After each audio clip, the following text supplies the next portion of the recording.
আসসালামু আলাইকুম রহমতুল্লাহি ওয়াবারকাতুহ। মুক্তিজম ইউটিউব চ্যানেলে আমি জাহিদ মোল্লা আপনাদের সবাইকে স্বাগত জানাচ্ছি।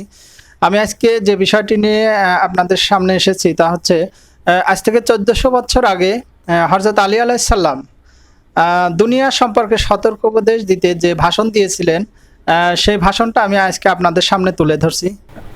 আর একটা কথা, সেটা হচ্ছে হযরত আলী আলাইহিস সালাম তার সময়ে যে বিভিন্ন বিষয়ের উপর যে সব ভাষণ তিনি দিয়েছিলেন, তো আমি চেষ্টা করব ইনশাল্লাহ দিনে দিনে একটার পর একটা সেই ভাষণগুলো আপনাদের সামনে তুলে ধরার জন্য।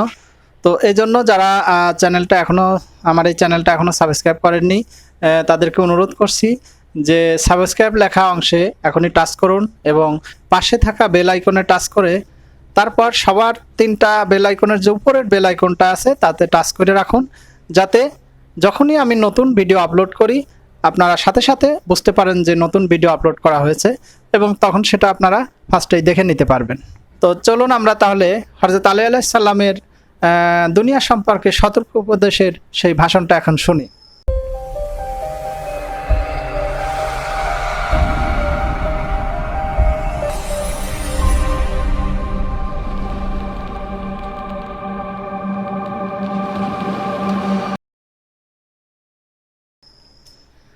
নিশ্চয় আমি তোমাদেরকে দুনিয়া সম্পর্কে ভয় দেখিয়েছি, কারণ এটা মধুর ও মনোরম, লোভ লালসায় ভরপুর এবং আশু ভোগ বিলাসের জন্য এটা খুবই পছন্দনীয়। এটা ক্ষুদ্র ক্ষুদ্র বস্তু দ্বারা বিস্ময়ের উদ্রেক করে। এটা মিথ্যা আশায় অলঙ্কিত এবং প্রবঞ্চনা ও ছলনায় সজ্জিত। এর আনন্দ উপভোগ স্থায়ী নয়, এর যন্ত্রণাও এড়ানো যায় না। দুনিয়া হচ্ছে ছলনাময়ী, ক্ষতিকর, পরিবর্তনশীল, নশ্বর, ধ্বংসনীয়, সর্বগ্রাসী ও বিনাশী। দুনিয়া যখন তাদের আকাঙ্ক্ষার চরমে পৌঁছে, যারা এর দিকে ঝুঁকে পড়ে ও সুখ অনুভব করে, তাদের অভাবের 45 নং আয়াতে বলছেন যে, উহাদের নিকট পেশ করো উপমা পার্থিব জীবনের, ইহা পানির ন্যায় যাহা আমি বর্ষণ করি আকাশ হইতে, যার দ্বারা ভূমিজ উদ্ভিদ ঘন স্বর্ণে বৃষ্টি হইয়া উদ্গত হয়, অতপর উহা বিশুষ্ক হইয়া এমন চূর্ণ বিচন্ন হয় যে বাতাস উহাকে উড়াইয়া লইয়া যায়। আল্লাহ সর্ববিষয়ে সর্বশক্তিমান। যে ব্যক্তি দুনিয়া থেকে আনন্দ উপভোগ করে, একদিন তার চোখে অশ্রু আসবে, এবং যে ব্যক্তি দুনিয়া থেকে আরামায়েশ লাভ করে, একদিন তার জীবনে অভাব অনটন ও দুর্যোগ নেমে আসবে। কেউ আরামের হালকা বৃষ্টি পেলে দুর্দশার প্রবল বৃষ্টি তার উপর আপতিত হবে। এই দুনিয়ার স্বভাব এমনই যে সকালবেলায় যাকে সমর্থন করে, বিকেলবেলায় তাকে আর চেনে না। যদি এর একদিক মধুর ও মনোরম হয়, তবে অন্য দিক কটু ও বেদনাদায়ক।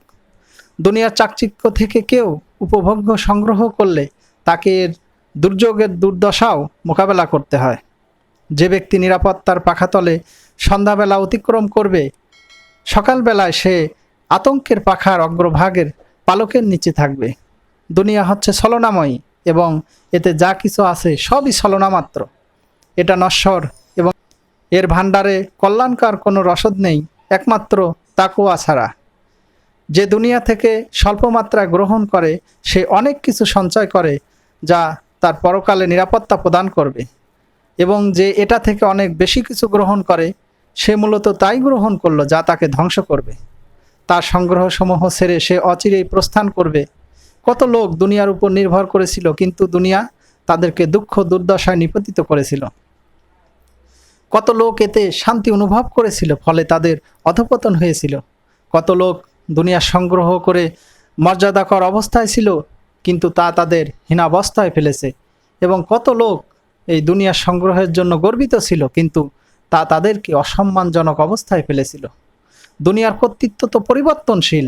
এর জীবন নোংরা, এর মধুর পানীয় কটু স্বাদযুক্ত, এর মধুরতা গন্ধরসের মতো, এর খাদ্যদ্রব্য বিষযুক্ত, এর উপকরণাদি দুর্বল, এতে বেঁচে থাকা মৃত্যুতুল্য, এতে স্বাস্থ্যবান ও রুগ্নতুল্য। এর রাজত্ব কেড়ে নেওয়া হবে, এর শক্তিধরগণ পরাজিত হবে এবং ধনবানগণ দুর্ভাগ্য দ্বারা আক্রান্ত হবে, এর প্রতিবেশীরা লুটেরা হবে। তোমরা কি তোমাদের পূর্ববর্তীদের ঘরে বসবাস করো না? তারা তোমাদের চেয়ে দীর্ঘজীবী ছিল, তোমাদের চেয়ে বেশি অনুসন্ধানী ছিল, তোমাদের চেয়ে বেশি আকাঙ্ক্ষা ছিল, তোমাদের চেয়ে সংখ্যায় বেশি ছিল এবং তাদের বিশাল সৈন্যবাহিনী ছিল। তোমরা কি দেখোনি কিভাবে তারা দুনিয়ার প্রতি নিজেদেরকে আসক্ত করেছিল এবং কিভাবে তারা দুনিয়াকে সব কিছুর ঊর্ধ্বে মনে করত? এরপর সব কিছু পরিত্যাগ করে তাদের চলে যেতে হয়েছিল এবং আখিরাতের পথ অতিক্রম করার জন্য তাদের না ছিল কোনো রসদ, না ছিল কোনো বাহন। তোমরা কি এই সংবাদ পাওনি? তাদের জন্য যে কোনো মুক্তিগণ দিতে দুনিয়া উদার ছিল, অথবা যে কোনো সমর্থন বা উত্তম সঙ্গী দিতে চেয়েছিল, কিন্তু কোনো কিছুতেই কাজ হয়নি। বরং দুনিয়া তাদের বিপদাপন্ন করেছে, দুর্যোগ এনে তাদেরকে অসাড় করে দিয়েছে, আকস্মিক বিপর্যয় দ্বারা তাদের নিগৃহীত করেছে, তাদের ধাক্কা মেরে উপর করে ফেলে দিয়েছে, খুরের নিচে দলিত মথিত করেছে এবং তাদের বিরুদ্ধে সময়ের উত্থান পতনের সহায়তা করেছে। তোমরা নিশ্চয় তাদের প্রতি দুনিয়ার অদ্ভুত আচরণ লক্ষ্য করেছ, যারা এর কাছে গিয়েছিল, অর্জন করেছিল, উপযোজন করেছিল এবং চিরতরে এটা থেকে বিচ্ছিন্ন হয়েছিল। দুনিয়া কি তাদের ক্ষুধা তৃষ্ণা ছাড়া আর কোনো রসদ দিয়েছিল? এটা কি তাদেরকে সংকীর্ণ স্থান ছাড়া আর কোনো বাসস্থান দিয়েছিল?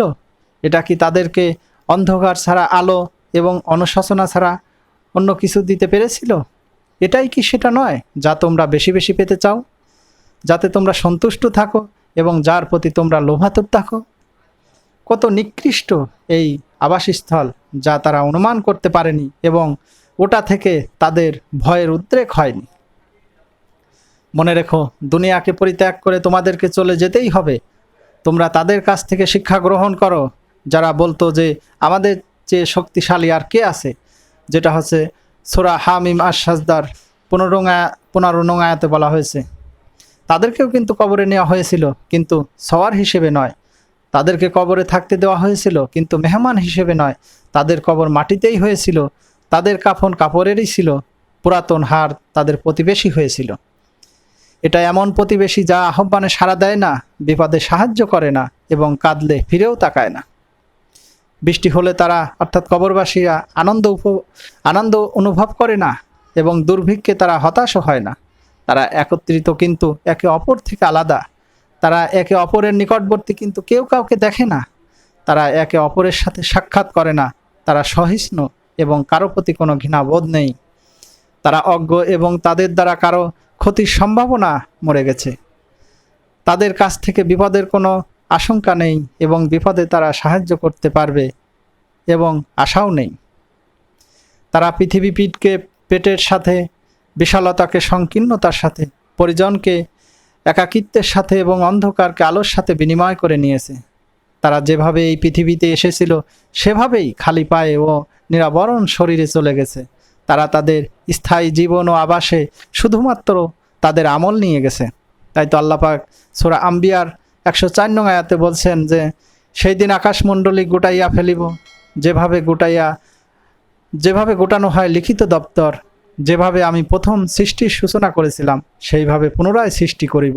প্রতিশ্রুতি পালন আমার কর্তব্য, আমি ইহা পালন করিবই। তাই আসুন আমরা হযরত আলী আলাইহিস সালাম এর এই ভাষণ থেকে আমরা শিক্ষা গ্রহণ করি। তিনি যে দুনিয়া সম্পর্কে যে সতর্ক উপদেশ দিয়েছেন, আমরা এখনই সতর্ক হই। দুনিয়ার লোভ লালসায়, কামনা বাসনায়, এই মিথ্যে মায়ায় আমরা আর পড়ে না থেকে অনন্ত সুখের সেই জান্নাত কামাই করার জন্য কোরআন মাফিক জীবন গড়ে আল্লাহর সন্তুষ্টি অর্জন করি। আল্লাহ তাআলা আমাদের এই দুনিয়ার ছলনা থেকে, দুনিয়ার লোভ লালসা থেকে, কামনা বাসনা থেকে, এই মোহ মায়া থেকে মুক্ত করে আল্লাহ যেন আমাদের পরকালীন পাথেয় জোগাড় করার তৌফিক দেন, পরকালের জন্য আমাদের জীবনটাকে সেভাবে গড়ার তৌফিক দেন। আমিন। আসসালামু আলাইকুম ওয়া রাহমাতুল্লাহি ওয়া বারাকাতুহু।